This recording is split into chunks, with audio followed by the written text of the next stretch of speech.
Hello, everybody, and welcome to the 19th episode of Season 2 of the Coffin Corner Podcast. I'm your host, KingNightAsp, and with me always, as always, I am always with you. is my good friend, Rich. Rich, what's up? I am omnipresent. I'm just ready to eat some Thanksgiving, man. I've been craving turkey for like a week and a half now. You might notice that we're on a different day today, and that is simply because the holiday on Thursday, and it's just easier to do it today. Get the podcast posted tomorrow instead of trying to do it Thanksgiving morning. All the logistics. I wasn't sure if you had family coming in tomorrow or what. I was also surprised you were off work today. I took it off. I needed a day off, so I'm off work today. We all need a day off sometimes. I'm off this whole week. It's been glorious. Nice. Well, we'll see if Raj pops up in the chat at work. On his break, of course. Of course. Yes. Yeah. Yes. I've got our top fives for today. I'm thinking about Thanksgiving. I'm thinking about the long-running tradition of watching football on Thanksgiving. And that brought me to the top five of players that remind you of your childhood. And these are just names that whenever you hear them, you think of the earliest days, maybe not even the earliest, but younger than we are nowadays of football. So, yeah. Yeah, this was a tough one. There were a lot of people that I wanted to put on this list. This was tough. Right? Like, as I kept trying to come up with names, I kept thinking of other ones, and I'm like, oh, yeah, that guy. Yeah. I tried to stick with either ones that meant the most or the randomest ones I could think of. But yeah, this was a very once I got into it, it was a very hard list to whittle down. Exactly, because I could definitely go into like the most obscure Detroit Lions you've ever heard of. I tried to keep some names that people might know on, but yeah, there are tons of names could go here. It's crazy. Well, I'll start us off. My number one is Jake the Snake Plumber. And this might be a little bit of cheating because this is more for his college years at ASU. But, you know, when he went to the Cardinals, that was pretty exciting. But, man, I remember the hype around Jake the Snake. If you were living in Arizona in the mid to late 90s, Jake the Snake was a god. Yeah. Lots. When I think of Jake the Snake, I think of, and he might not even be the last person, but I think of the Cardinals playing at ASU and him being one of the, if not the last quarterbacks to be the quarterback of the Cardinals at Arizona State Stadium. Good old Sun Devil Stadium, baking in the heat on those metal bleachers. Here's another one that reminds me of maybe not so childhood, but college. So right around when I would start naming these names, but do you remember back when, was it the Chargers had a Monday Night Football game and they had to move it to Arizona and it was free to go on Monday night because they moved the Monday Night Football game to Arizona because of like a tornado, not a tornado, but a tornado, hurricane or some really bad weather. In San Diego? Wow. No, I don't remember. It was either California or Texas, one of those two, and they moved the Monday Night Football game to Arizona at Sun Devil Stadium, and it was free. I didn't go, sadly. I was not driving then, or I was busy, one of the two, but I didn't get to go. That would have been nuts to go to a free game. Free Monday Night Football game? Hell yeah. Well, my first player is Warren Moon, and he's probably the one person I think of when I think of the Houston Oilers, which is why I always think of the Houston Oilers as well. If I think of Warren Moon, I think of the Oilers. If I think of the Oilers, I think of Warren Moon. That's the two just go together. And then, as a kid, that name stuck out to me just because to this day I don't know very many Moons. Have you ever met another Moon? I have not. Yeah, exactly. So it's like Warren Moon. But not only that, he was really freaking good. 9-time Pro Bowler. Just a big staple of a player for Houston. So, yeah, I often think that's him. that would be a fun exercise too. Is like the players we most associate with certain franchises. Because you're right, I can't think of anybody else that played for the Oilers besides Warren Moon. Isn't that crazy? I can't either. But when I think of the Oilers, real quick, I looked it up. That Monday Night Football game, it was 2003, and it was due to wildfires. Oh, okay. Nice. Yeah. Who was it between? So there you go. Dolphins and Chargers. Dolphins and Chargers. See, if that was a game today, that would be an awesome Monday night to get to go to. Yeah.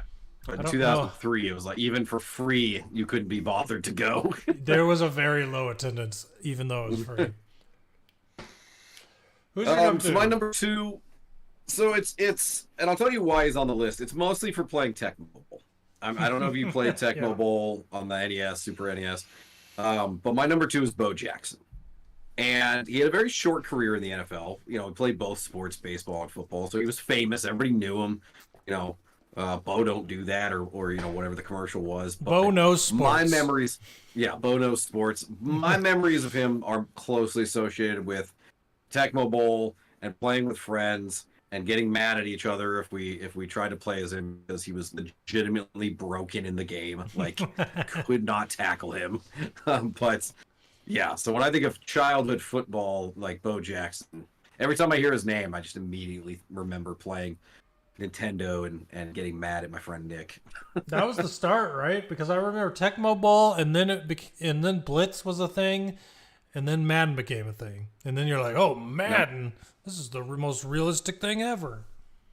Yeah. The weird thing was they released Tecmo Bowl like every year for a while, like updating it, and they would just call it Tecmo Bowl 2, Tecmo Bowl 3, which was never going to last. Yeah. And then what would Madden they be at now? Tecmo Bowl 42? Yeah, Tecmo Bowl 37. Like, but yeah, Tecmo Bowl, man, was, and it's funny because Tecmo Bowl was left to right, like you were watching a football game. You were playing, when you played, your team was on the left and the defense was on the right. So when I started playing Madden and it was behind the quarterback, it was very disorienting at first.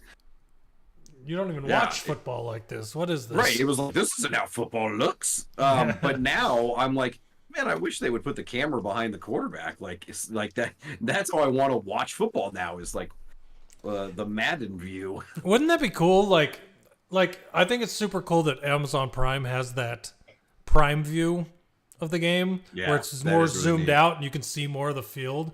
And just having a different view than you have gotten for the last 20 years is cool.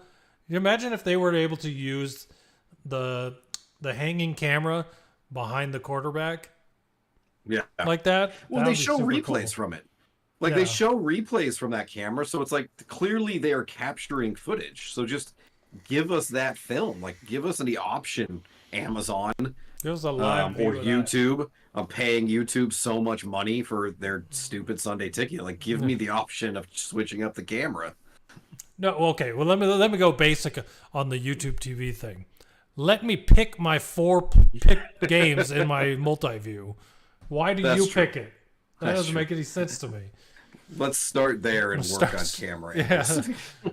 Start with multi-view. My next is another. Nope, sorry. I take that back. He was not a running back. He was a fullback. A fullback who ran for over 5,000 yards in his career. I think it was a 10-year career, over 5,000 yards, 58 touchdowns as a fullback. This is the guy, like our friend Dave gets excited for fullbacks in Madden. This is the guy that has always made me excited for fullbacks. Seeing seeing Juszczyk on the 49ers do well reminds me of this guy. Corey Schlesinger on the Lions back in the day was the precursor in my mind to this guy, Mike Allstott. If you don't remember Mike Allstott, go to YouTube, look up his highlights. He was a manimal. He was absolutely insane. He wore those high shoulder pads that had the thing around his neck that kind of went up over the helmet. He just looked... It was like a neck board. He looked like an absolute beast, and he ran like one. I just remember Mike Allstott highlights like crazy on Sundays just because he would run people over. I loved him. I loved him when he was playing. Now, I'm going to ask you a trivia question. Do you remember the name of the Cardinals fullback from the 90s? Cardinals fullback from the 90s? He was there for most of the 90s, and I remember going to games, and he was not as good as Mike Allstott, not as celebrated, but I love the same thing. Just a powerful runner, great blocker. I don't know. Remember? Okay. To be fair, I had to look it up. I was not a big Cardinals fan back then. Larry Centers. Oh, okay. I know the name. As soon as you hear the name, you remember. But I had to look it up. But yeah, I remember Larry Centers the same way I remember Mike Allstott. Isn't he... What a dying position. Isn't he a Hall of Famer? I do not know. It's a good question. Because I like Kyle Juszczyk, but he does not play the same style that Mike Allstott did. Mike Allstott was a bruiser. Yeah. No, it doesn't say that he's in the Hall of Fame. Well, let's see. He was in for... I can't see how many years he was in, but he ran for 2,000 yards, 14 touchdowns. Holy receptions. He had 827 receptions and 6,797 yards, 28 touchdowns in his career. He was the receiving fullback. That's crazy. But he was a beast of a blocker too. Yeah. Yeah, I remember the guy for sure. Yeah. Love Larry Centers. My number 3 also goes back to Tecmo Bowl simply because I remember the dude's nickname. And I'll remember it forever because it's one of the coolest nicknames. Andre Bad Moon Rising. Excuse me. Made me sneeze with that name. Yeah, that's I just remember I was like, the weird thing was like Tecmo Bowl had a franchise mode years and years and years ago. So like that's what first got me into it. And I remember like signing Andre Rison at one point and him just becoming a staple on the Redskins. And that nickname, man, Bad Moon Rising. Why did I think he was on the Bills? Who was the I think he may have been on the Bills at one point. It's not showing that on his who was the Bills wide receiver for a long time in the 90s that was really good? Oh yeah, I know who you're talking about. Because that's who I thought this was at first.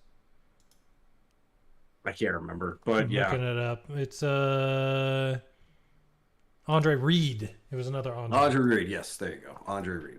Very similar names. Yes. No, Andre Rison, that's crazy. He also has very good career stats. He does that. He was a good receiver, but I'll just never forget that nickname. Yeah, okay, yeah, he was a Falcon. Yeah. I remember now. Yes.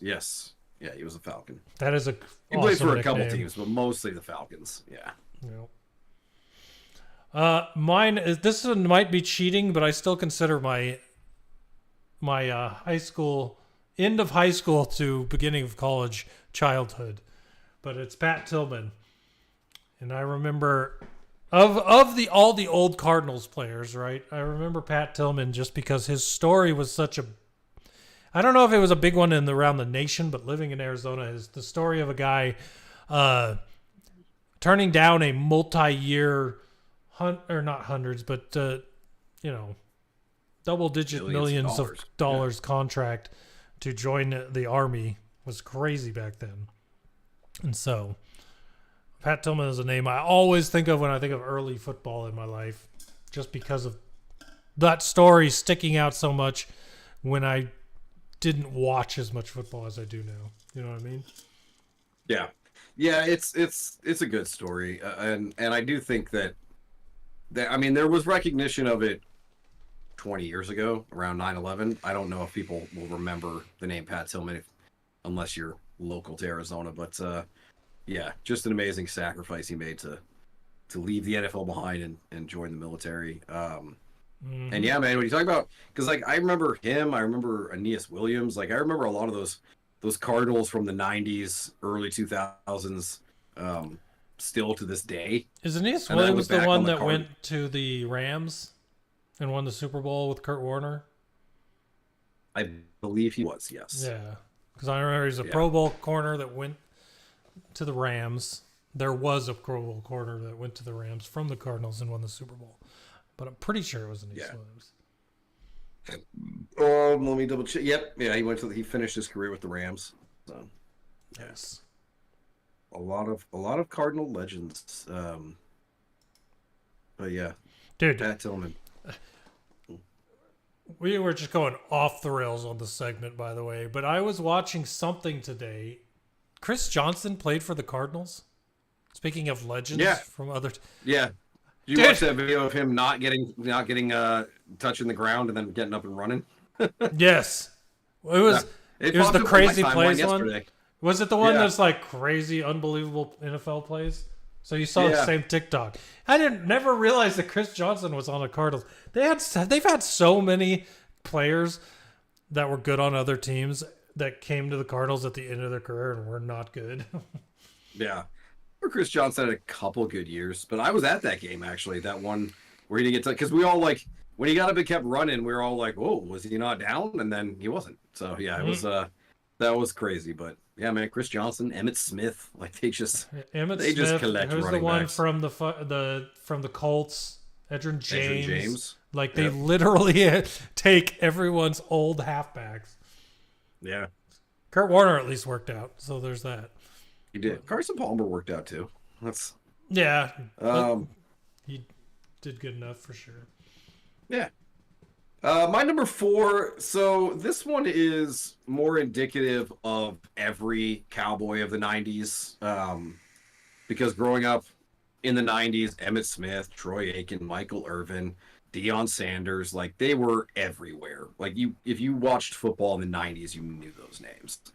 So, but I put Deion Sanders on there because he also came to Washington for a few seasons. So I remember that time, one of Dan Snyder's many free agent misses. But yeah, and I mean, anytime like seeing Deion Sanders now as a coach, seeing Emmitt Smith, hearing Troy Aikman on Monday nights, like that was growing up watching football every year. It was the stupid Cowboys. Yeah, it's funny. When I think of Deion Sanders, and I understand most people think of the Cowboys, I always think of the Falcons. Anytime I ever think of Deion, I remember him in a Falcons uniform. Yeah. That's good. Which is weird because most of my football watching started in the late 90s, and he was on the Falcons from 89 to 93. So I don't know why that is. Maybe just because he was that good starting out on the Falcons, and that's when I heard about him. But yeah, I remember those black Falcons jerseys from the 90s. It's crazy. Nice. Number 4 for me is Dan Marino. My best friend growing up was a Dolphins fan, while I was a nothing fan in the 90s because I just was a big basketball fan back then and only watched basketball. But I remember Dan Marino because when I'd hang out with my best friend on the weekends at his house, his dad would be watching Dolphins games. And so I always thought Dan Marino was one of the coolest people ever. Basically one of those situations where this guy is crazy good and fun to watch. And so I always think of Dan Marino when I'm a kid because Dolphins are one of the teams I watched the most games of before I've decided that I was going to pick a team to be a favorite of. And I'm kind of surprised that at this point I wasn't a Dolphins fan. Just how close you came. And there's another universe out there where Dan's a Dolphins fan. Yeah. And amazingly, he has the same emotional trajectory as being a Lions fan. Yeah, it's not great, but there's some highlights. All right, who's your last one? All right. Well, my last one, I went with my team, the Redskins / football team / Commanders, as they've been known in my lifetime. I thought about putting Art Monk on here or John Riggins or somebody, but I went with Darryl Green because he played for them from like my childhood into my adolescence. Like he played for them for so long that I just grew up with Darryl Green on the team. And he was also one of the best corners in the NFL for like the majority of that time. So yeah, I love Darryl Green. 19 years as a cornerback. Yeah, dude. That's crazy. For that position to play 19 years and to still be good, I mean, well into that career, like it's incredible. 54 interceptions in this career. That's crazy. Nope. Yeah. That's funny. Well, it's not really going to do too much for him as a defensive back because of the position he played. But this website, Pro Football Reference, it's funny when you look up old players, it ranks their fantasy value as it would have been in the years that they played. Like for Warren Moon, his best year when he got MVP votes, he was the third ranked quarterback that year. And it's just like, I wonder who was the 1 and 2 that year. Yeah. Here's an interesting stat for Darryl Green. A couple things, actually. One, he was 5'9".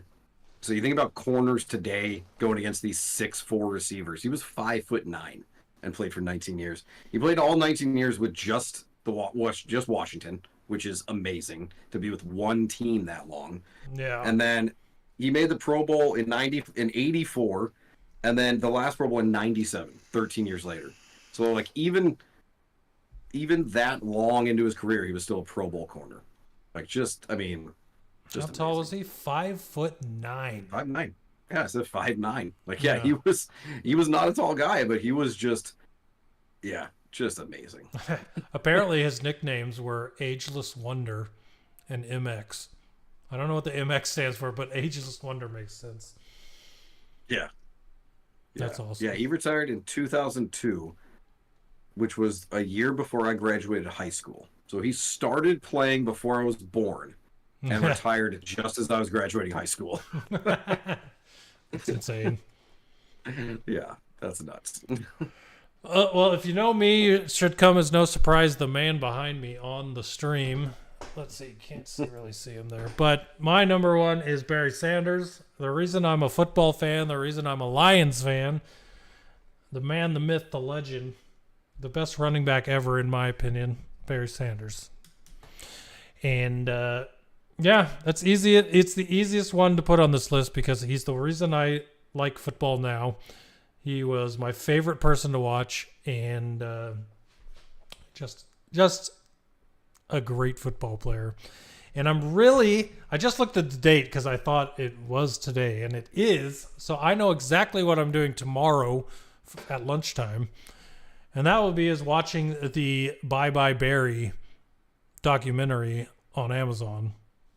Oh, nice. Have you seen that? It came out on the 21st, and we are finally, everyone's going to find out tonight, but I'm not watching it tomorrow, and I won't be spoiled, but we'll finally find out why he retired early. Because he sat down for this documentary and explained it. So I'm excited to see that documentary and see what happens. Yeah, I feel like he's going to say it was because he got tired of watching his friends get hurt, but we'll see. That would be my guess. Which is crazy for a man whose limbs look like they're made of rubber, worrying about being hurt. So, yeah, I'm excited for that. I'm excited for that documentary. I have been since I found out about it a few months ago, but that is going to be a fun one to watch. That ought to be really good. Nice. Sweet. So that's our top 5. Richie, what do you got for the news?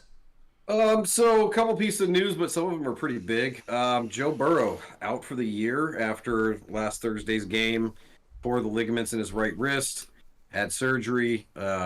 Should be fine by the start of next season, but that is a huge hit. Yes. You heard about the NFL looking into the Bengals now because of this injury? Yeah, because he had the compression sleeve on his right Had hand. a compression sleeve on his right hand, not listed on the injury report at all. Yeah. So everybody and their mom was like, what do you mean he can't throw the ball? What do you mean he's hurt? And now he's out for the entire season. Like, how did no one know this existed? And why didn't they know? I don't know. That's kind of crazy. It was probably something that was like bothering him, and then when he landed on his wrists like he did in the game, it probably aggravated it and made it worse. But I mean, we'll never know. He came out himself and said, no, I just wear the compression sleeve on the plane because of swelling. I mean, how's the NFL going to prove he's lying? Yeah. So. Okay, pal. Mark Andrews also out for the rest of the regular season, but they said he may be back for the playoffs, which the Ravens should make with his ankle injury. That game was rough to watch with our bets because those all happened in like the first quarter. Yeah. Just guys dropping like fly. And then even Lamar Jackson got hurt, but he came back in the game. Let me just say this. If you're on my dynasty team, I am sorry. I'm not dropping you, but every one of them has been injured this season. Mark Andrews, Justin Jefferson, Jonathan Taylor wasn't injured, but he didn't play. Kyron Williams, like everybody on my fantasy team just hurt. I don't even have enough spots on my IR for all the people that are hurt for the entire season. Can you pick up some Packers and Cowboys and teams I don't like and get their players hurt? I picked up Herbert. Joe or Khalil? Khalil. Oh, I picked up Joe. Khalil. I was like, who's Khalil Herbert? Joe Herbert. I was sorry. Who's Joe Herbert? When you said that, I'm like, he must know, but I don't. Justin. Joe Herbert. No, Khalil Herbert, for whatever reason, was on the free agent list. It's because the Bears running backs are a mess. Yeah. I don't see Donta Foreman being there forever, but at least Herbert might be there next year. Yeah, he might. Darius Leonard released today, which I thought was surprising as hell because I know he's been injured recently, and maybe it was last year, but like I remember Darius Leonard being like the best linebacker in the NFL not too long ago. And then I read the story and it's like he was benched and then just released. So I don't know what in the world is going on. But I be interesting to see. Their teams are going to put claims in on him. And I don't know who has the highest priority, but gosh, I'd like the Washington to get him because we need linebacking help. Who is Darius Leonard? You don't remember Darius Leonard from the Colts? Shaquille Leonard? Darius Shaquille Leonard. Leonard. Okay. Yeah. Gotcha. He goes by both names. Gotcha. Yeah, I'm like, who is he talking about? Yeah, that guy's good. Why did they? Is he hurt? He's not currently hurt. He was benched on Sunday, and then they just cut him. Like, It was crazy. I mean, he's still got a good. He's still like 28, I think. Like, he's not that old. He's almost had double digits. He's had games with 9, 10, 11, 7, 7, 3, 6, 4, and 8 combined tackles. That's weird. Why would they drop that guy? We'll see who gets him. I know last year he missed most of the year with an injury. But like before that, the 4 years before that, he was a freaking stud. So yeah. I don't know, man. Yeah, that'd be interesting to watch to see who puts it. Everyone's going to put a claim in on him. So whoever's Oh, for sure. Someone that young and good, decent. Yeah. I don't know. Let's see if they actually list NFL waiver priority. I'm curious to see. Current NFL standings in reverse order. So yeah, Panthers, Bears, Cardinals. So he'll go somewhere. What position does he play? Linebacker. I know linebacker, but like middle linebacker? Yeah, I think he's a middle linebacker. Well, so the Cardinals could use him with Kaiser White. Yeah. Kaiser White's done. And just going forward. Like, I mean, the Cardinals need as many playmakers as they can get on defense. Why not put a claim in on him? Michael Thomas to IR. That's only a big story because at this point it's getting close to the end of his career. So I was about to say that's really sad to me. He was actually playing. He was really playing well and not being hurt, and then Now he's hurt again. Yeah. Yeah, So, he was doing really well most of the season, and then just started getting banged up. But again, let's see. What did he have this year? This year he had 39 receptions, 448 yards, and a touchdown. So, I mean... Only one touchdown. That's a shame. Yeah. But we'll see if he's back with the Saints next year. Zach Wilson. Zach Wilson benched for the Jets. They're going with Tim Boyle to start. First off, what? Tim Boyle? Listen, I understand you have to move away from Zach Wilson. Tim Boyle should not be an NFL quarterback. You signed Trevor Siemian. He should be starting. Tim Boyle is terrible. The Lions had him as a backup, and all I could think to myself anytime I saw him was, how does this man continue to get NFL contracts? And the only reason I know he has one now with the Jets is because he's friends with Aaron Rodgers. Tim Boyle should not be an NFL quarterback. Well, but that's why he's starting. It's because he's friends with Aaron Rodgers and he's not going to do anything more for you than Zach Wilson could have. He'll actually probably do less. Yeah, probably. When I saw that, I'm like, Tim Boyle? You couldn't have waited until Trevor Siemian knew the offense and then benched Zach Wilson? Because you're not doing anything with Tim Boyle. I'm sorry. Did you know he played 3 years at UConn, I think it was? Yeah, UConn. 3 years at UConn.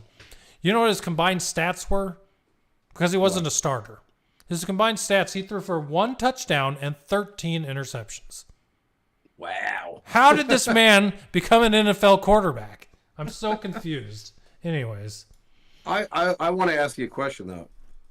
Do you think they should have benched Zach Wilson?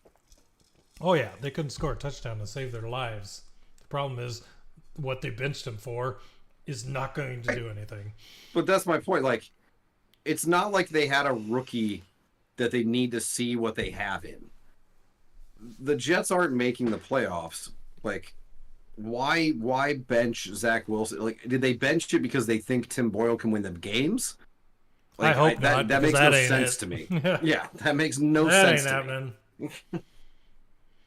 I think they just did it because they just want people to get off their back, and then when Tim Boyle plays poorly, they can put Zach Wilson back in. Like, I don't know. It's shattered. You've absolutely destroyed. And I'm not saying Zach Wilson's good, but you've absolutely destroyed that man's self-confidence. And you would throw him back. I think he's never playing again for the Jets, because if they throw him back in, they're not getting anything out of him. So I don't know. The Jets are a fucking mess. They're terrible. They are. They're lucky they have a defense, or they'd probably be one of the worst teams in the NFL. Yeah. We'll see if Aaron Rodgers comes back and helps them. But I still have them as a wild card from the preseason, so that's fun. You need Rodgers to come back and lead them to the wild card. Yeah. Last piece of news: Steelers fired offensive coordinator Matt Canada, which is probably something they should have done 3 weeks ago. Whose name I still don't believe is real. Matt Canada. Yeah, like every time they said Matt Canada on that Thursday night game, I'm like, who is Matt Canada? Is that a real person they're talking about? I thought it was a nickname, and then I thought to myself, why would you want your nickname to be Canada? No offense to Canadians, but that's not like that. Doesn't inspire. Is there a Captain Canada superhero? Ooh, that's a good question. Yeah, like, I'm gonna call you Dan America. Yeah, exactly. Dan USA. Yeah, Captain Canada is on the Marvel database. Oh God, Captain Canada! I gotta see this person. It looks like Wolverine. Is that a joke?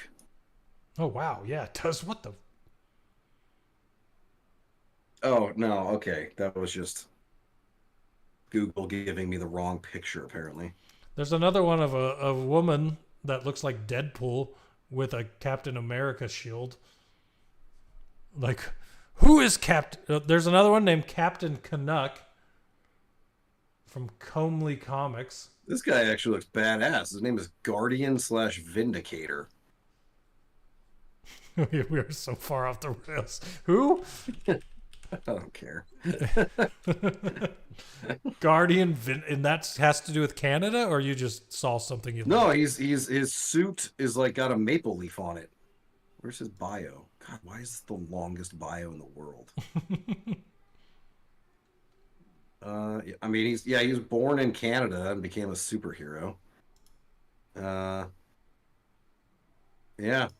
So he's got a big maple leaf on his suit, but he's basically a generic superhero who just happens to be from Canada. Well, one thing's for sure, Matt Canada is a real name, and he's not Captain Canada. He's not even Captain Pittsburgh. Sorry, I'm still reading about Captain Canada. I was like, what's he doing? You got me to... Well, because there's apparently one where Deadpool dressed up as Captain Canada to make fun of Captain America. And boy, do I want to watch that movie. Like, I was about to say, so no wonder I saw a woman dressed as Deadpool, but it looked like Captain America. That's okay.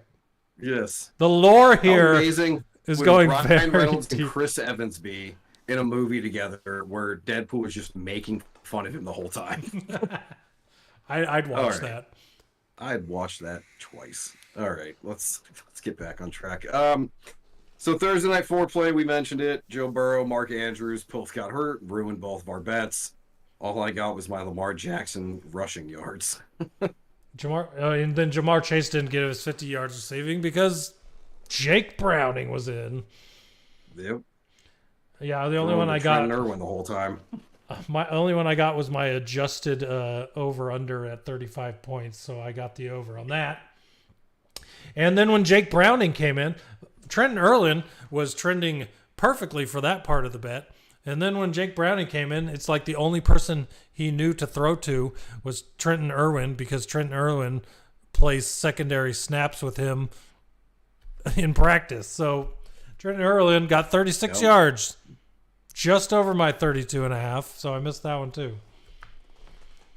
Yeah. It was a rough Thursday. Yeah, it was no bueno. We're gonna try again on this Thursday. So, but first, Week 11 review: Bengals Ravens. We talked about Joe Burrow and Mark Andrews getting hurt. Bengals season's effectively over, I'd imagine. I can't picture Jake Browning leading them to the playoffs. No, sorry, they were having a hard time winning with Burrow. I don't think that this guy's the answer. You know what's crazy right now too is that the Bengals 5-5, they're the 11 seed in the AFC. The Packers at 4-6 are the 8 seed in the NFC. Like, so crazy these two conferences are. The NFC has some terrible teams that are going to be making the playoffs. Yeah, that's no fun. Yeah, they just get bounced out right away. Yeah. Chargers, Packers. Packers get the win because the Chargers continually just cannot win games they're supposed to. Yeah, that was a weird one. Joey Bosa went out early in that, right? He's out for the year, I believe. Probably going to go on IR. So The Chargers are 4-6 and the Commanders are 4-7. Those two teams on paper should not have the same record. Well, I was going to say both of them have very high stat players for a bad record. Well, yeah, but I just looking at the talent on the Chargers all around compared to the Commanders, the Chargers really should have a better record than that. Well, they have rated one of the worst defenses in the NFL with the players that they have on their defense. It makes no sense. That's what's crazy. With all those players, like they'll fire every coach after this season, I'm sure. Mm-hmm. Well, I'm going to be honest. Titans. Kellen Moore should have been gone a long time ago. Yeah, he has not had the impact people thought he would. Going into the season, everyone's like, oh, Justin Herbert's going to throw the ball deep so much. And then it's like, no, they're still the same team. Mm-hmm. Titans, Jags. Jags won. I didn't watch this game because I don't think Will Levis is a good quarterback. Hold on, we got to do the Derrick Henry watch. Derrick Henry, 10 rushes, 38 yards. Tyjae Spears, 4 rushes, 14 yards. Good showing by Derrick Henry. Yep, Derrick Henry's still lighting up the stat sheet. Yeah, and yet they still didn't want to give Tyjae Spears more than 4 carries. Yeah, let's see. That's all I cared about in that game. Is Derrick Henry still not able to run? No. He is still not. Calvin Ridley did bounce back in that one, so I mean, that's good to see. That was good, especially since I have him on my fantasy team. Yes, exactly. Raiders, Dolphins. Dolphins did not win as big as I expected them to. Especially with Devon Achane and Raheem Mostert back. Well, but then Achane got hurt again. That's what I mean. Yeah. Welcome back. Comes back Goodbye. Immediately hurt. Yeah. Yeah. Which hopefully he'll be okay, because that would really suck if he went back on IR or something. Mm-hmm. Yeah, because they were Aiden rolling. O'Connell, for all the hype Aiden O'Connell had in the preseason, he is struggling. Yeah. He's out riding the struggle bus. Yeah. Yes, he is. Cowboys, Panthers. Cowboys beat up on a bad team. Surprise, surprise. That's all they do. It was funny, too, because going into the fourth quarter, this was actually a close game. It was only 17-10. 17-13, 17-10, yeah. But then the Cowboys scored 16 in the fourth quarter and ran away. But I thought for a second there they might play spoiler, which would have made me laugh. Oh, that would have been nuts. And just for all the Cowboys fans out there, your team still hasn't beat a team with a winning record, so calm down. Yeah, I mean, the Cowboys, they're going to beat the Commanders on Thursday by like 14, and everyone's going to talk about them being Super Bowl champs. It's like, let them beat someone who matters. I would say like, also not a team with a winning record. Yeah, like, just you can beat up on terrible teams all you want. Like, that doesn't mean anything. Seattle has a winning record, right?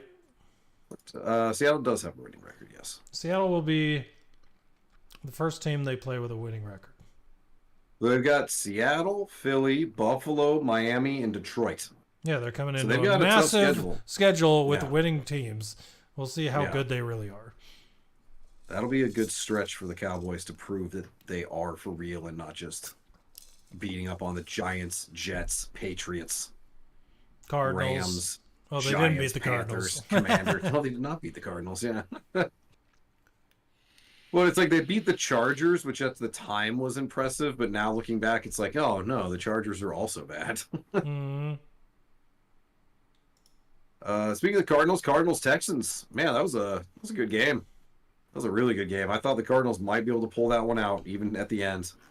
I think the biggest takeaway for me was that Stroud threw one interception the entire season so far, and then somehow the Cardinals quadrupled that number. Yeah.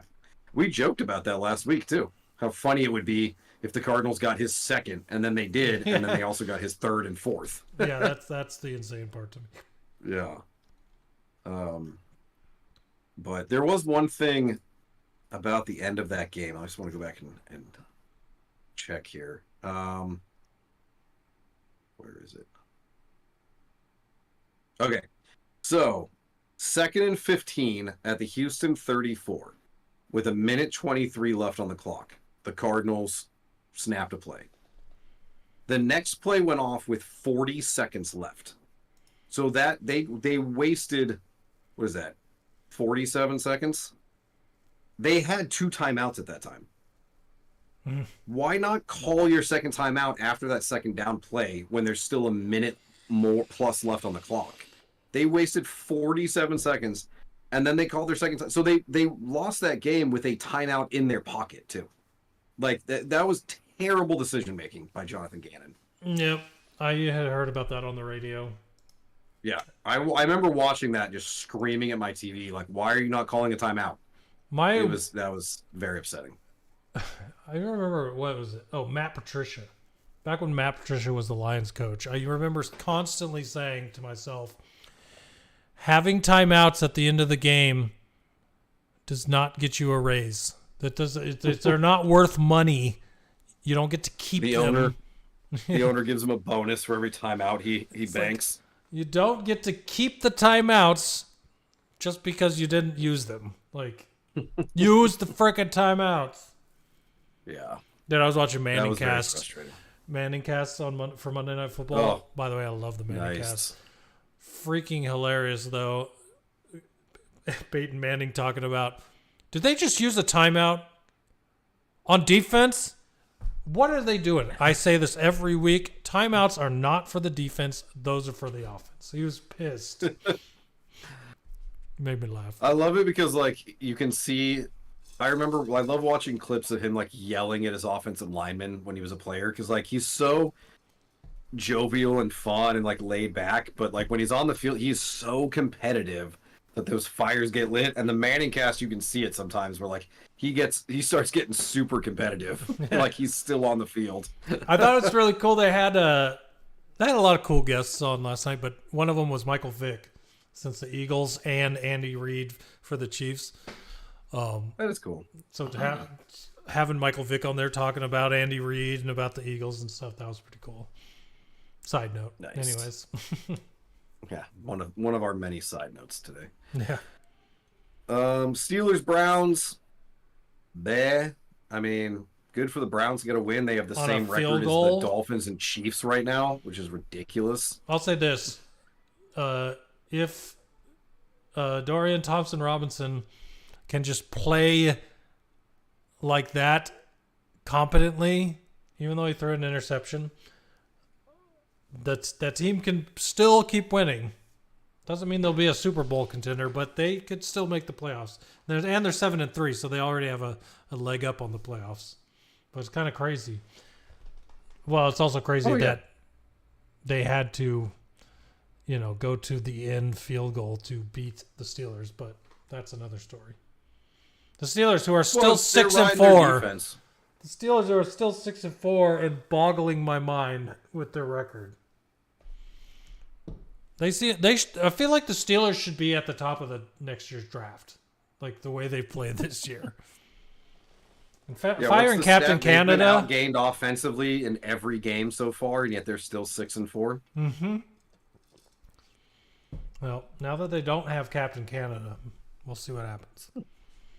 Yeah, the Browns defense, best in the NFL. I mean, they're going to ride that. So all DTR has to do is just not turn the ball over. Manage the game, trust your defense, and they'll probably make the playoffs. Well, it was fun watching the TJ Watt versus Myles Garrett on opposite sides of the ball. Who was going to get the most sacks in the game? It went down to Myles Garrett getting 2 to TJ Watt's 1. But I think those are the 1-2 sack guys in the NFL right now. I know Danielle Hunter's got a lot of sacks too. I'm actually got the stats right here. Myles Garrett 13, Danielle Hunter 12, TJ Watt 11.5. Yep. So 1-3. There you go. Yeah. You know who is? Sorry, I've got distracted now with We'll just go off the track again. It's fine.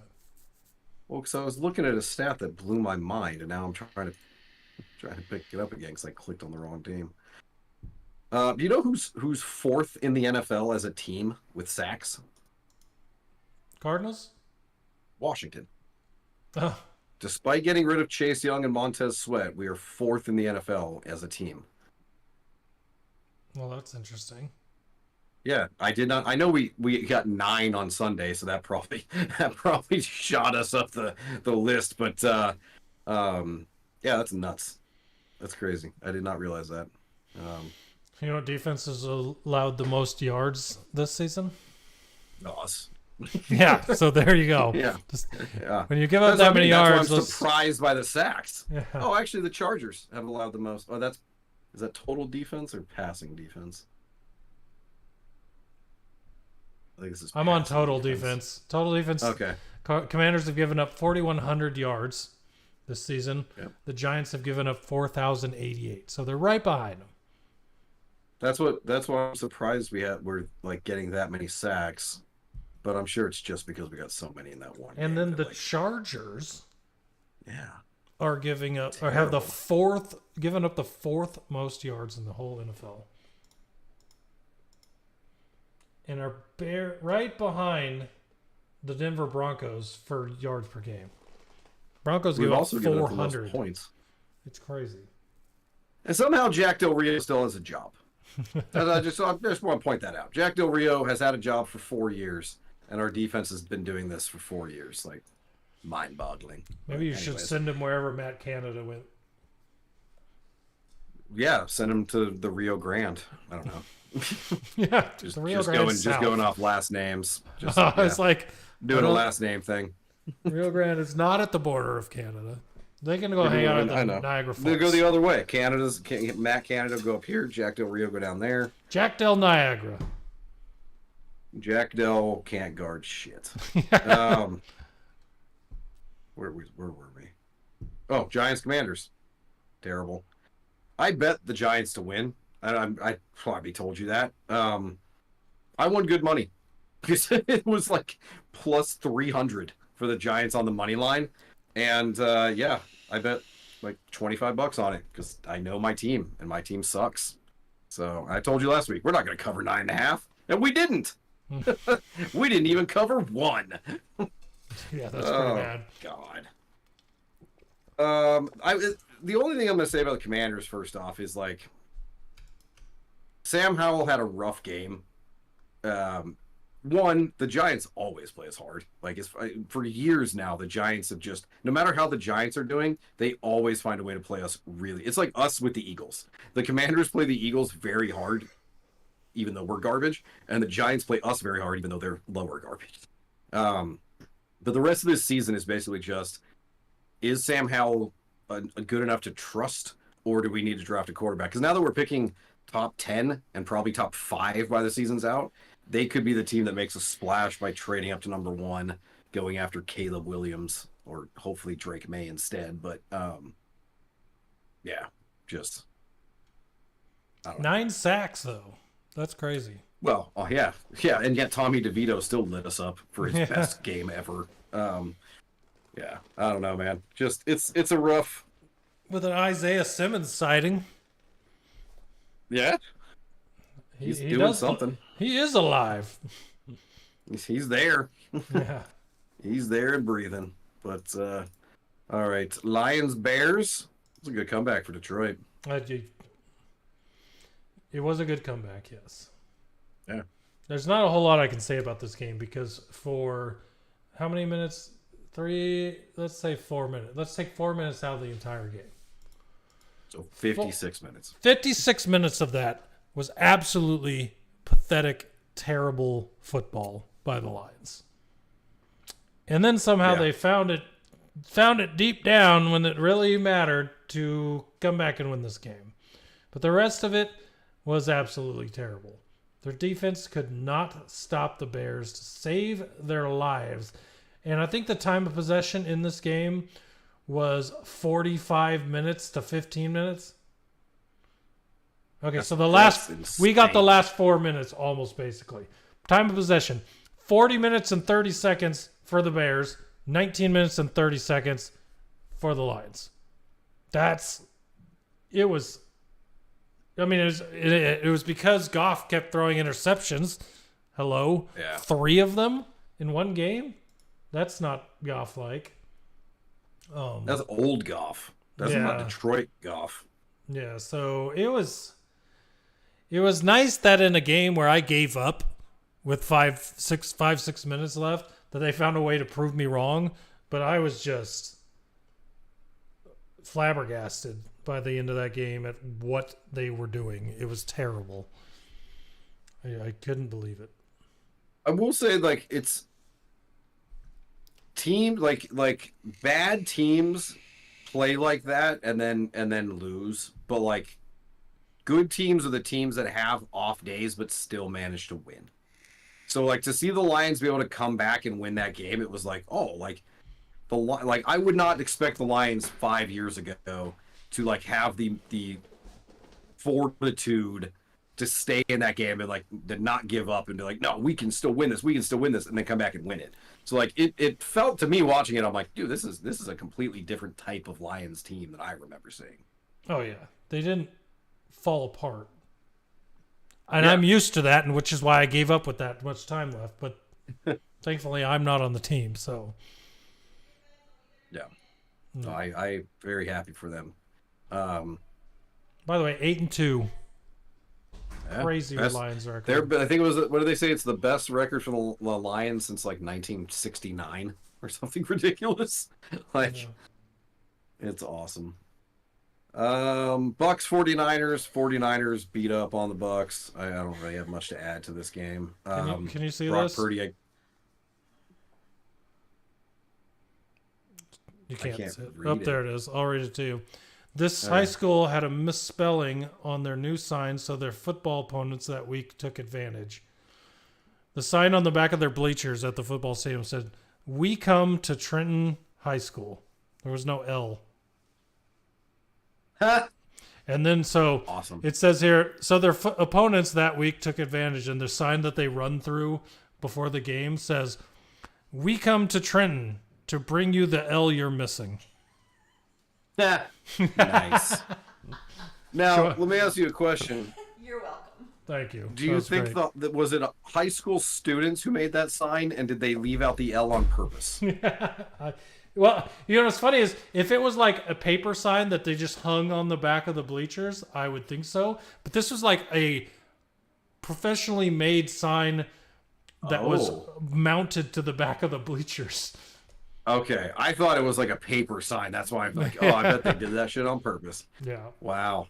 But that's good. Good clapback by their opponent. Did their opponent win? Did they bring them that not out? say.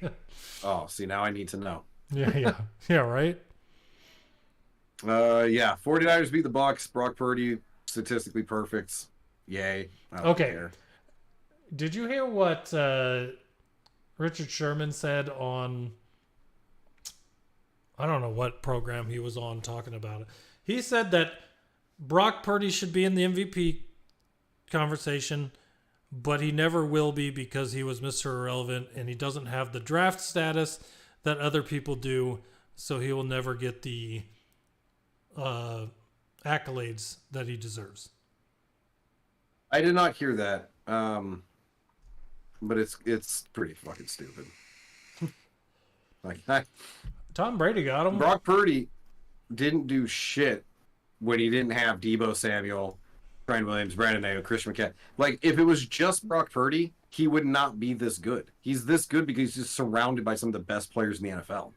So people forget the MVP is not just who has the best stats.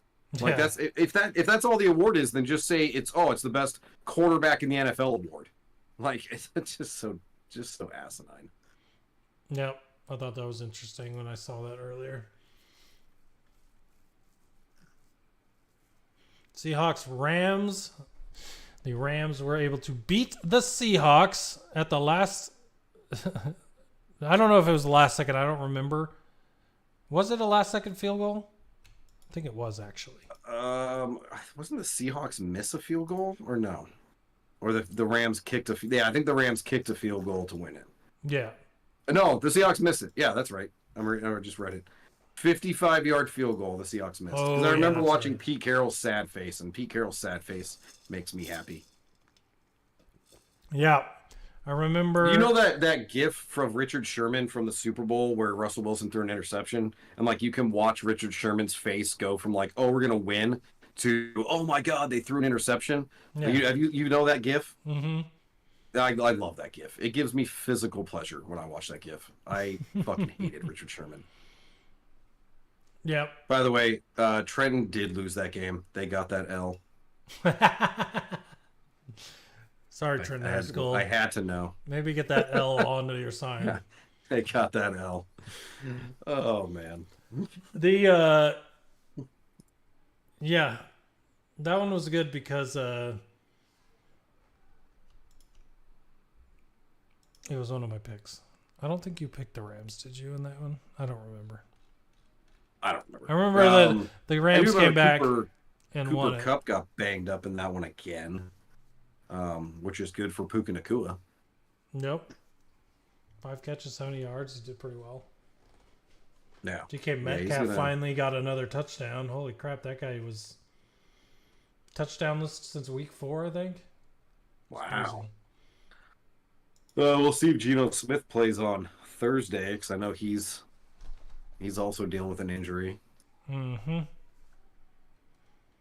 Jets, Bills beat up on the terrible Jets. Like they should have in week 1. Beat up on the terrible Jets, and then Zach Wilson got benched in the process. You know what's great, too, is Tim Boyle's stat line from that game after Zach Wilson got benched in-game. 50% completion, 1 interception. And after seeing that, Bad. They're like, yeah, we're going to start this guy. Bad.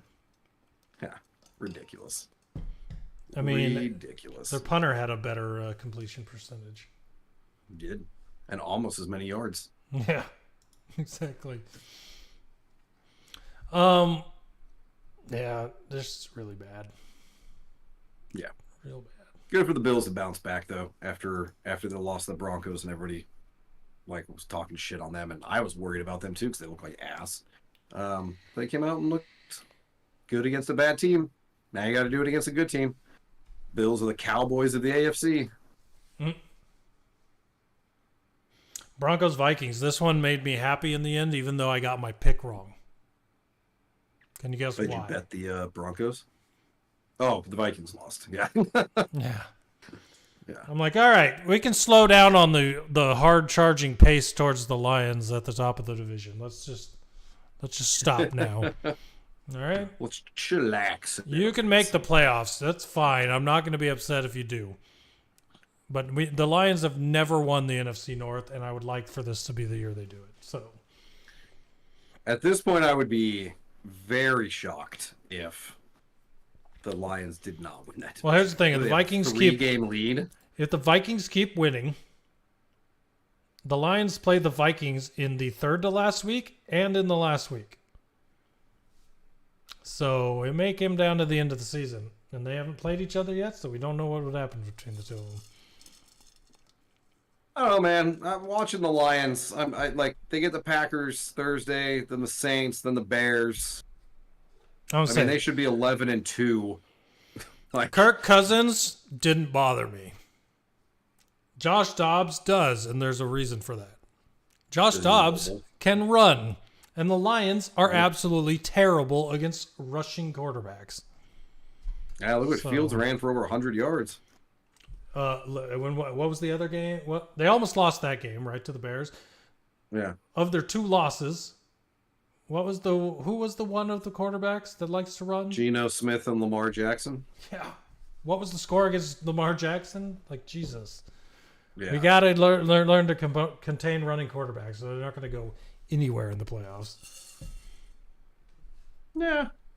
I think mathematically, if they're 11-2, what are they now? 8-2? Actually, they could be 12-2 when they play the Vikings on Christmas Eve. Like at that point, they may have a big enough lead that they've already won. That they'll be fine. That's what I'm hoping for, and that's why I'm glad that the Broncos were able to pull this game out. Also, Broncos surging somehow. Thought they were bad. Still think they're semi-bad, but they're finding ways to win now. They are. They're on a 4-game win streak. They started the season 1-5. So I mean, they lost by 1 point to the Raiders, 2 points to the Commanders, 50 points to the Miami. Yeah, but they've been able to. They've played close games to turn things around, and new head coach. They had to wash Nathaniel Hackett's stink off of them. No, that's something we didn't mention with the Jets, by the way. Nathaniel Hackett, 2 different teams now. Absolutely terrible offense. Just saying. For everyone another that guy was still like, employed. It's just Russell Wilson. Well, it could still be partly Russell Wilson, and Nathaniel Hackett's just bad because that Jets offense Russell Wilson's bad. having a hell of a season, so it's clearly Nathaniel Hackett. Yeah, Russell Wilson have Russell Wilson 3rd in the NFL in touchdowns, only 4 interceptions. 4 interceptions. I didn't realize that. Yeah. That's crazy. He's doing really well for a His semi-bad team. QBR, he's not good in QBR, but passer rating is 3rd. So Nice. yeah, he's having a good year. Nice. Good year. And then Monday night, last night, Eagles Chiefs. That was a good game. That drop by Marquez Valdez-Scantling physically hurt me, and I'm not even a fan of the Chiefs. Yeah, that was rough. Yeah, that was just ouch. That was a fun game to watch, though. Very cool. It was. To watch the Super Bowl rematch on Monday Night Football. Like, one of the best. It was the most watched Monday night game since 1996. Was it? Wow. Yeah. I'm not surprised. That's crazy. That was a really good game. Really good game. It was. It started off slow, a lot of defense early on, and then kind of got going. And then Eagles being able to come back like that. Yeah, that was a good game. Agreed. Good game. All right, there you go. That's week 11. So why don't you go ahead and explain what we're doing this Thursday for our Thursday night quote-unquote foreplay. All right, so this week we're having a Thanksgiving bet, and we're going to change it up for this Thursday. It's a pick each game winner against the spread and 1 anytime touchdown scorer. You know what we should call it, because it's Thanksgiving? A 6-course bet. 6 course? And it is 6. I like it. Yeah. Okay, let me change the name on air. 6-course bet. Thanksgiving 6 course. There you go. All right, so each of us has to pick a winner of the game against the spread and a 1 anytime touchdown scorer, and we'll see what happens. I see that you didn't adjust the spread on yours. I thought you were alt-lining it, you said. I didn't place the bet because the Commanders Dallas anytime touchdown bets weren't available on FanDuel when I was doing it. Oh, okay. And then I wasn't sure when I texted you and asked if you were doing straight Vegas or alt lines. If we're doing just straight Vegas, that's what I put on here. But if you don't mind me doing alt lines, then I will make some. Well, I'll probably do alt lines to make it a little easier on the bet, but I'm for the purposes of this segment, I'm just going to go off the Vegas lines and then make some changes when they're open. But okay, starting with the Packers at the Lions, I'm going to take the Lions on the 7.5 on Thanksgiving at home. I think they will beat the Packers by more than a touchdown. So my alt line was Green Bay plus 9.5. I think the Lions will win. Well, no, that's not. It's got to be 10.5 because I think the Lions win by 10. So it'll be Green Bay plus 10.5. I could see that. Yeah, I don't like 7.5. It's like, well, what if they win by like 9? Like 10, I feel like 10 is it's double digits. And the way I always look at it too is like, if the Lions win by more than 10 and I lose my bet, that's fine because the Lions won by more than 10 and that would be fun to watch. So like, I always try to balance like a spread that's big enough to where there's some leeway, but also if I lose it, it's like, well, the Lions blowing out the Packers on Thanksgiving would be even better than winning a bet. So. All right, well, I got the same. We got the same anytime touchdown score for that game. I picked David Montgomery. Yeah, absolutely, David Montgomery. I mean, it was either that or Amon-Ra. Oh, I like that. It was going to be Amon-Ra or David Montgomery, but yeah, Jahmyr Gibbs would have been my third option. Yeah, for sure. Yeah, I think David Montgomery though is definitely got to get a touchdown. They should just run all over the Packers, but we'll see. Next up, you've got the Commanders at Dallas. Dallas favored by 11 points. I picked the Commanders on this one. You don't? Cover 11. Cover 11. bold. I'm taking the Cowboys to cover 13.5. I think they win by 2 touchdowns. Gotcha. I'll say that Dallas wins by 10. But here's the thing. That bet might change by tomorrow because the Commanders have let me down for like 3 straight weeks. So I might look at it this way. I should go against what I've been doing. The Cowboys win. They beat bad teams so far by 20, 30, 35, 23, 32, and 20. So they will beat the Commanders by 2 touchdowns. It's what they do against bad teams. They run up the score. So right, like, but here's the thing. There are 2 sides to the ball, and the offense of the Commanders. I appreciate your confidence decent. in my team to be able to cover the spread, but you're acting like they can't score. Yes, their defense. And then I'm going Tony Pollard anytime touchdown. I'm doing all running backs. Thanksgiving. Let's get the Galloping Gobbler back out there. I got Johan Dotson. They still do the Galloping Gobbler trophy. It's the only one that I always see. I don't think they do. They do that turkey with the 6 legs. I can't hear you. You can't hear me? What? Did you mute me?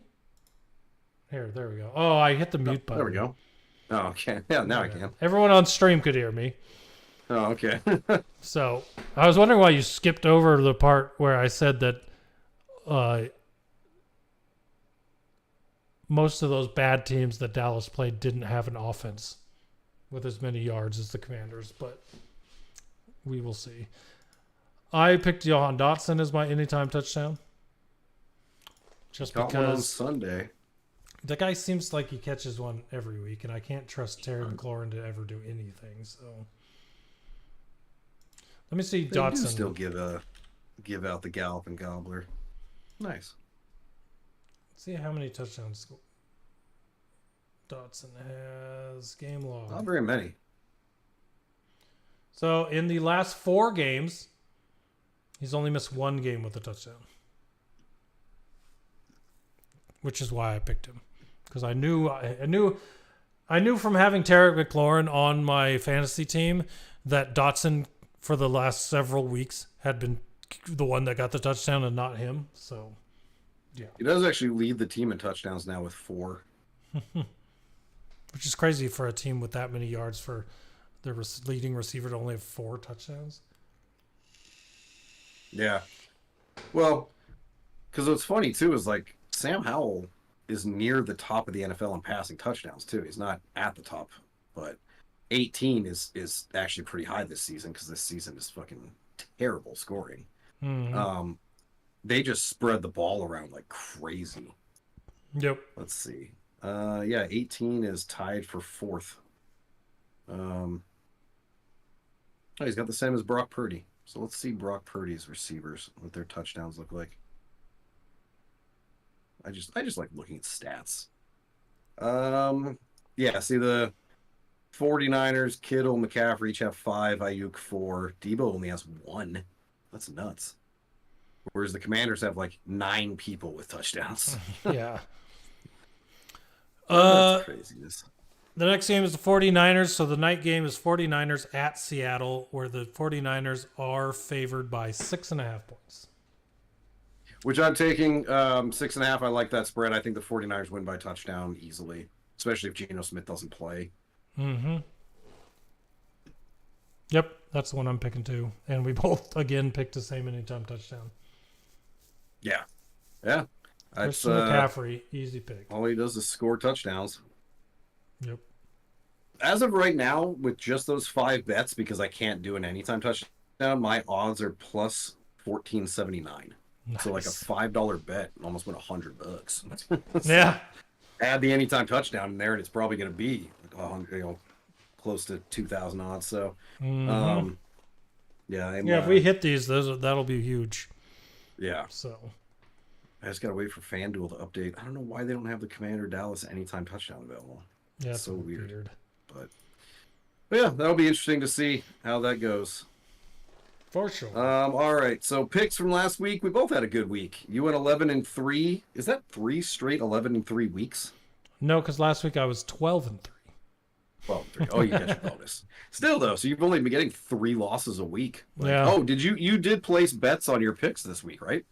Yes, I did. And I wound up with an extra $15, I think.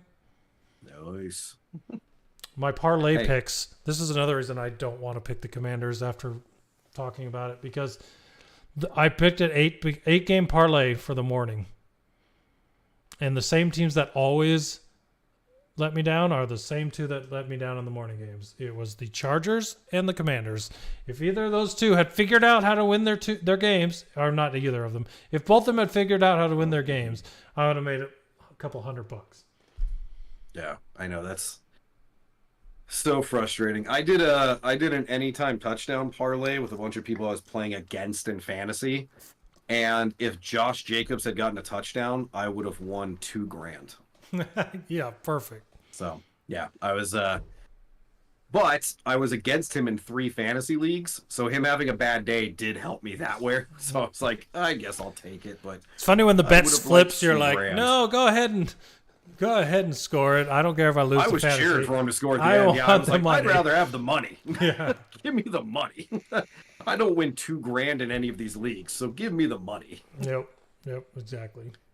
All right, so yeah, you went 11-3, I went 11-4. So for the season, you are still 3 wins above me. With 5 less losses. Yeah. I thought I had like 1 more loss than you. I have 5 more losses than you? Last week you had 3 more losses than me. This week you had 4. I did have 4 longer losses. So I didn't gain any ground, but I gained a loss. That sucks. Yeah. Yeah, that doesn't help things. I was hoping those Chiefs were gonna win, but Marquez Valdez-Scantling dropping that touchdown. It. Breaking my heart. Yeah. Our picks are still crazy this year so far. I just don't understand. What's different for me this year than last year? I don't know. Not pick or picking the Lions and them winning. Not always picking against the Lions. Yeah. Oh man. All right. Speaking of, so you're winning, so you go first. Mm-hmm. So Packers at Lions. Lions favored by 7.5. Lions. Yeah, come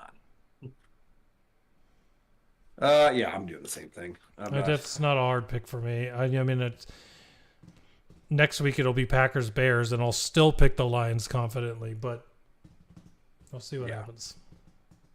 Agreed. Going Lions all the way at home on Thanksgiving. The Packers, just because they beat the Chargers doesn't mean they're suddenly back. They're still hot garbage. Yeah.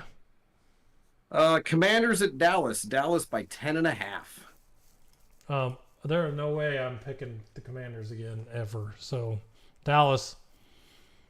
Schmert. Yep, I'm going Cowboys. I'm not picking my fucking team. I don't think there's a game this season where I'm going to pick my team. I have lost all faith. I went into the season knowing that Ron Rivera was coaching his last season. Like, he would have been fired earlier had Josh Harris taken control earlier. But he only took control in July. So, but the problem was the Commanders, like, they've played well, and for a stretch there, it was like, oh, we're actually look good. And then you get blown out by the Bears, blown out by the Giants, and now it's like, no, fuck, this team fucking blows. So, we're bad. 49ers at Seattle. 49ers by 7. All right. Well, I picked the 49ers to cover the spread, so I'm picking the 49ers. Sure would hope so. Yeah, I'm picking the 49ers. Kinda already even if Geno Smith plays, the 49ers are just way better than the Seahawks. Yep. Seahawks are on the decline for the rest of the year. Now, here is the line that I find hilarious. Dolphins at Jets. Dolphins by 9.5. The Jets are starting Tim Boyle, and the Dolphins are favored by less than 10? Yeah. Like, give me the Dolphins for sure. There ain't no way I would ever pick a Tim Boyle-led team. I'm sorry. Yeah, that's I look at that line and I remember last week they were playing the Raiders and they were favored by 13 like 12 or something. 13 or something. Yeah, and I'm like, what? So the Jets with Tim Boyle is a better team than the Raiders? Were the Raiders at home? Or were the Dolphins at home? They traveled to Miami. So that's I don't know.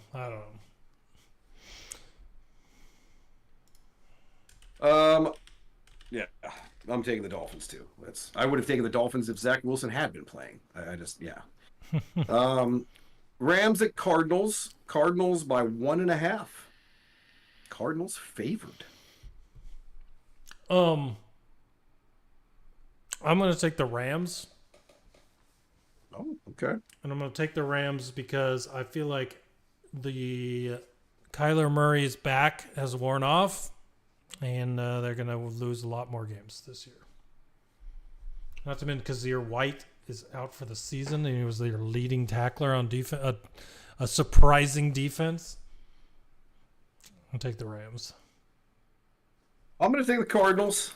I got to get something different from you. And even though Kyron Williams is back, it's a home game. I do think the Rams win, to be perfectly honest. Sean McVay knows how to shut down Kyler Murray. But I need to have some different from you, so why not go with the home team? And maybe I'll change it. If we end up having a bunch different by the end of this, I might switch it. But for now, I'll take the Cardinals. There are quite a few very close games here, so. There are, yeah. Like this one. Saints at Falcons. Falcons by 1.5. I'm going to take the Falcons because the Falcons have actually been playing decently lately. Gosh, is Jameis Winston starting this game or is David Carr? Who started last week? Oh, no, they were on bye. They were on bye. So I'd guess Dave. Derek Carr's still in concussion protocol, so Jameis Winston's probably starting. You know what? I'm gonna go with the Saints. Fuck it. We're close enough to the end of the season. I'll just hilarious that I say the Falcons are playing better when they've lost 3 straight, but but they're playing better. Yeah, but I know what you mean though. Like they lost to the Cardinals by a field goal, but they did look good in that game. Lost to Minnesota by a field goal. They lost to Tennessee 28-23, and then before that they beat Tampa Bay. Yeah. So they're all over. Since Tyler Heineke has taken over, they've been playing very hard. Yeah.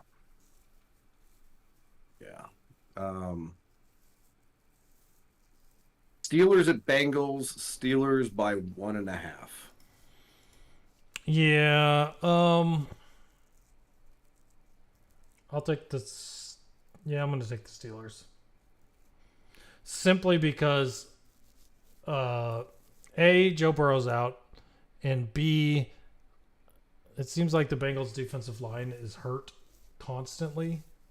Hubbard, Trey Hendrickson, those guys, I don't even know if they're playing. That's how often they're hurt. So I'll give it to the Steelers. Even though it's just, you know what? Yeah, I'll give it to the Steelers.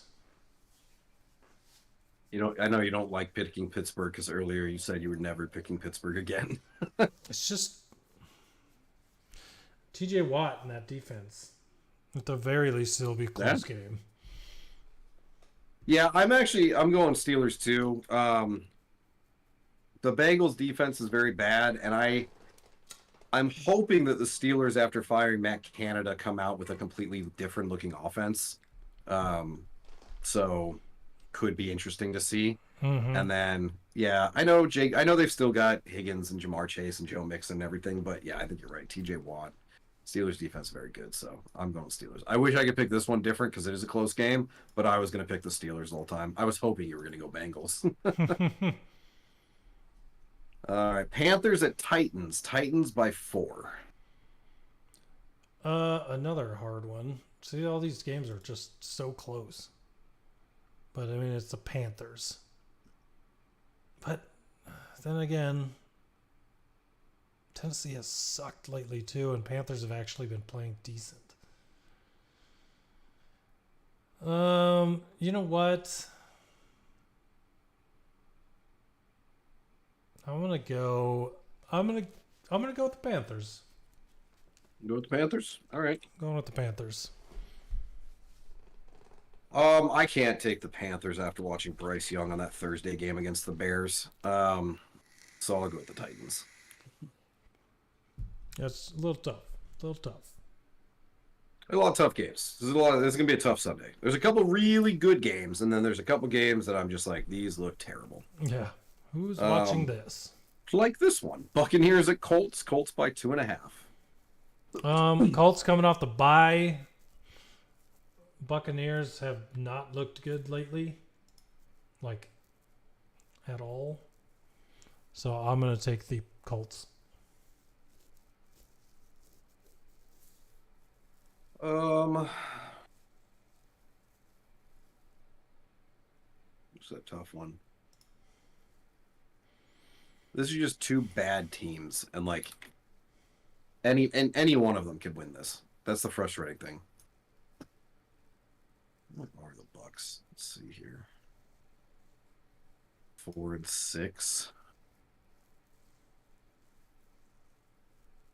Colts do have a better record. I'm just gonna go Bucks. Fuck it. Be different again. Well, they don't have Leonard now, so. What's that? Well, the Colts don't have Leonard now, so. Yeah, exactly. Their defense is in shambles. Shambles. Patriots at Giants. Patriots by 3.5. I hate picking these games. These are so annoying. Patriots at Giants.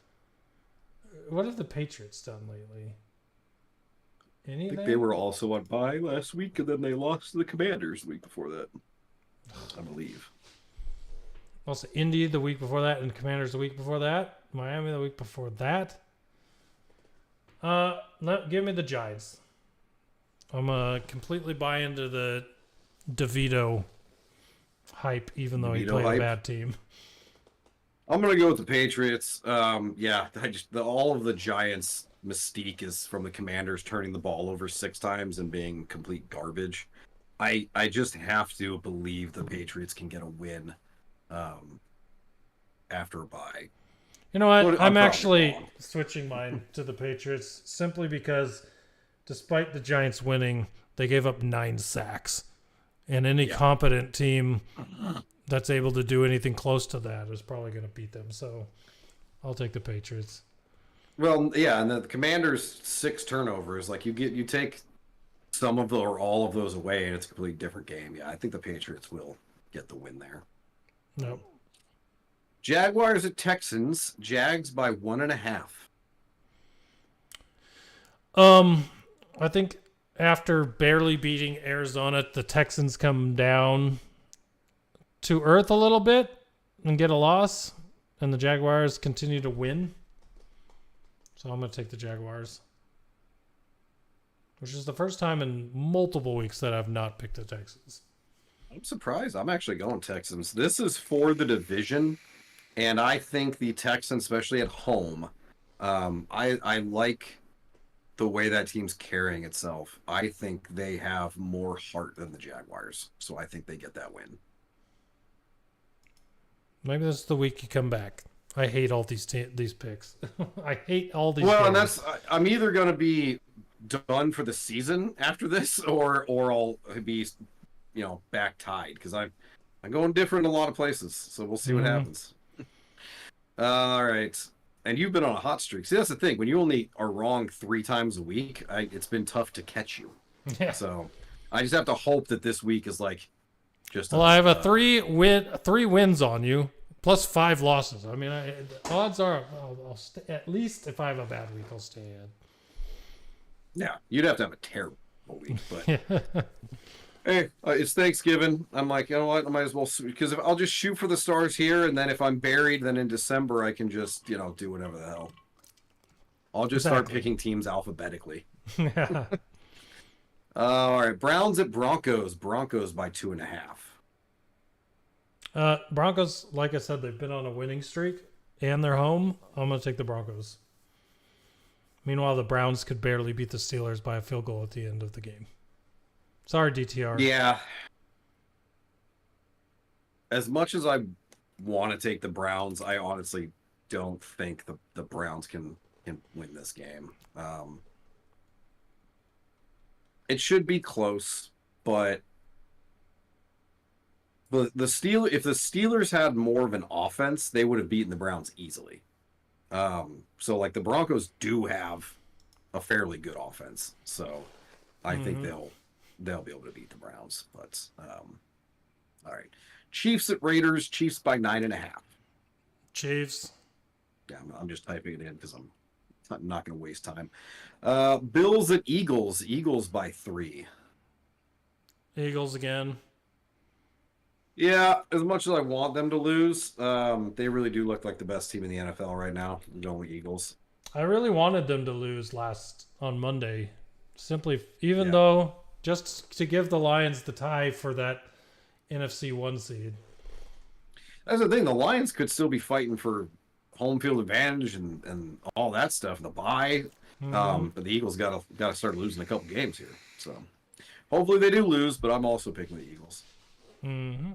Ravens at Chargers. Ravens by 3.5. Well, as I said, the Chargers are one of the 2 teams that I continue to pick and disappoint me, so I'm taking the Ravens. And I would have anyway, but I just thought the Chargers should know that. This is probably one of those games that the Chargers will win because they shouldn't. But I'm taking the Ravens. Yeah. The only time they win is when everybody counts them out. They're like Rocky Balboa. Yeah, right? But I'm taking the Ravens as well. And last game, Bears at Vikings. Vikings by 3.5. Just an insultingly low line. Yeah, I'm taking the Vikings. Bears always play hard against the Lions for whatever reason.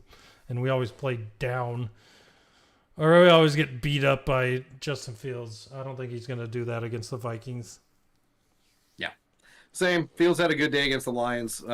But he played the Vikings earlier this year and looked like shit. So... Definitely taking the Vikings. Plus, it's prime time. Bears suck. Yeah, what a terrible Monday night game. Yeah, I wouldn't be surprised if it gets flexed. They announced that they are going to be flexing Monday night games for the rest of the season. If they're smart, they put the Bills-Eagles on Monday night and flex this one to Sunday. Yeah. But we'll see. All right, so sleepers for last week. We actually did pretty well.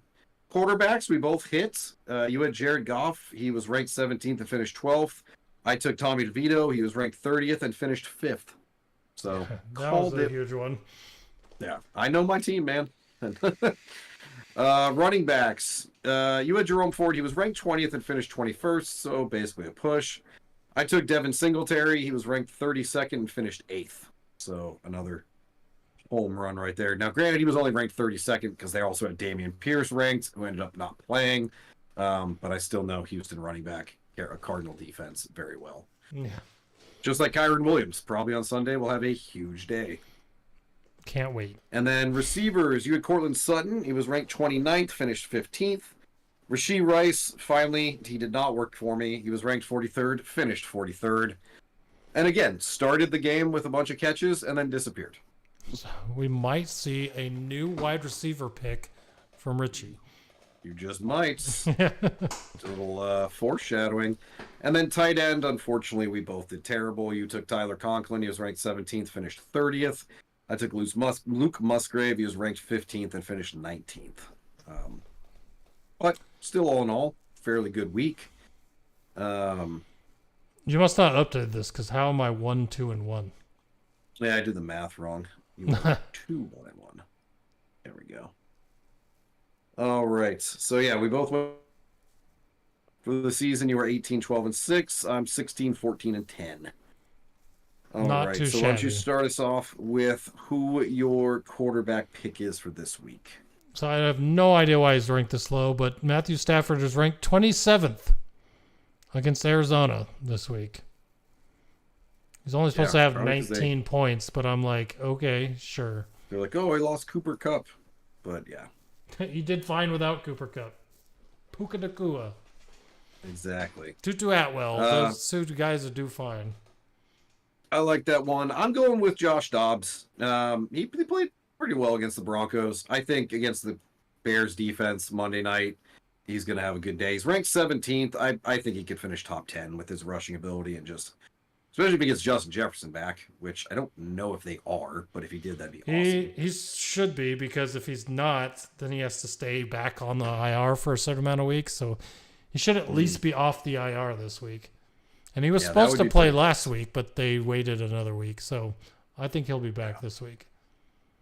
That would be great, but even if he's not, I still think Dobbs has a good day against the Bears. No. Who you got running backs? I got David Montgomery, who was 19th ranked running back for Green Bay. Obviously, we both picked him to be a touchdown scorer on Thanksgiving, so shouldn't be that hard to get out of the 19th spot. You know, it's rough, I'm sure, because they've got Gibbs and Montgomery. Mm-hmm. So, like, the computer's like, well, we have to split up the running back points evenly or whatever. It's like, no, they can both have huge days. Like, which they have. They probably will. Yeah. No. So, I'm going with Gus Edwards. 32nd ranked is crazy. Yeah. I checked the guy scores a touchdown every week. Yeah. I was so confused. But yeah, 32nd ranked to get the Chargers. All the dude does is score touchdowns. So seriously. Yeah, that's a layup to me. I brought up the stats just to go look. All right, in his last 5 games, against the Lions, touchdown; against the Cardinals, 3 touchdowns; against Seattle, 2 touchdowns; against Cleveland, 1 touchdown; against Cincinnati, 2 touchdowns. It's pretty much guaranteed he's going to have a good game. He's projected the most points for Baltimore running backs. I mean, they also have Keaton Mitchell, who everybody's high on, but like, I don't know why. I don't know. He's the 14th running back in fantasy right now, and everybody's just sleeping on the dude. But yeah, I picked Gus Edwards in multiple leagues simply because J.K. Dobbins always gets hurt, and I am living right now. Yeah, it works out pretty well for you. All right, who's your receiver? My receiver is another Raven, and that's Zay Flowers, who was ranked 28th against the Chargers. And as we know, the Chargers have a terrible defense. So, yep, worst defense in the NFL. That's why we're both picking on them. My receiver, I'm going with the second worst defense in the NFL. I'm taking Brandon Cooks against Washington on Thursday. He's ranked 41st. Cooks is always good for a random touchdown. I think Dak's going to throw 3 or 4. Cooks will probably catch one of them. But yeah, the Cowboys are going to want to put up a lot of points on Thursday against the Commanders, and they will be able to. All right, and tight end. Tight end, I'm going back to my own well in Donald Parham with the 30th ranked tight end against Baltimore, because who cares? Ranking tight ends is the worst thing in the world. Yeah, tight ends are ridiculous. Like it's unless it's one of the top 5 in the league, everything's just a crapshoot. I propose that next year we don't do tight ends and we do defenses. Ooh, I like that. Yeah. All right. I like that. Yeah. I actually proposed in a couple of leagues where I'm the commissioner. I proposed getting rid of tight ends and making it a flex spot so that people who want to play a tight end can, but people aren't obligated to pay a tight end. And it got shot down in every league because people don't like change. So, I don't like change. Yeah. But also the league you proposed it in, I have Mark Andrews. So yeah, and you could have played him in your flex spot. No. So no. Flex spots get way more points from other positions. There's no point. Then Mark Andrews would be worthless on my team. But I understand why anyone else would want to. Right. But I'm not that guy. So. Mark Andrews still gets like a solid amount of points for a tight end, even more than like some receivers and running backs. So like depending on how the rest of your team looks, you could still choose to play Mark Andrews in that spot. See, yeah. You could. I don't want to. Clearly. All right. Anyways, my tight end, I'm going with Pat Freiermuth. He's back. They got a new offensive coordinator. Throw him the ball. He's ranked 18th. Come on. Just throw him the ball. That's not. Come on. Get him like 50 yards, and he should finish in the top 12. So. Yeah, come on.